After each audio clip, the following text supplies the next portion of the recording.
પવન જોઈને ચોમાસા અંગે અંબાલાલ પટેલે સૌથી મોટી આગાહી કરી છે। જી હા, અંબાલાલ પટેલે આગાહી આપી છે કે આ વર્ષે કોઈ અલગ પ્રકારનું ચોમાસું આવી શકે છે। જી હા, આ વર્ષે માત્ર 8 થી 10 આની ચોમાસું રહેશે તેવી પણ અંબાલાલ પટેલે આગાહી આપી છે। અંબાલાલ પટેલે ઝી 24 કલાક પર ચોમાસાની આગાહી કરતા જણાવ્યું કે હવામાનનો વર્તારો કહે છે કે વરસાદ બન્યો નથી। અંબાલાલ પટેલે મધ્યમ ચોમાસાની આગાહી આપી છે। તેમની આગાહીથી ખેડૂતોની ચિંતામાં ચોક્કસથી વધારો થશે। સમગ્ર વિશ્વમાં મંદીના ભણકારા વચ્ચે આ વખતે જો ચોમાસું મધ્યમ રહે તો ગુજરાત સહિત સમગ્ર દેશ માટે પણ ચિંતાનું કારણ બની શકે તેમ છે।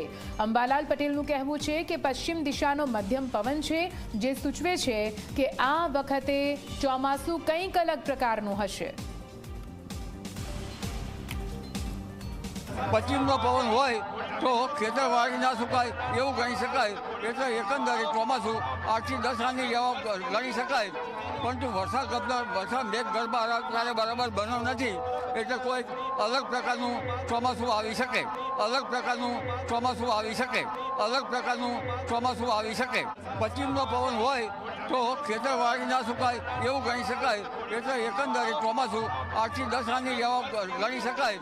પરંતુ વરસાદ મેઘ ગર્ભ ત્યારે બરાબર બન્યો નથી, એટલે કોઈ અલગ પ્રકારનું ચોમાસું આવી શકે। અલગ પ્રકારનું ચોમાસું આવી શકે। અલગ પ્રકારનું ચોમાસું આવી શકે।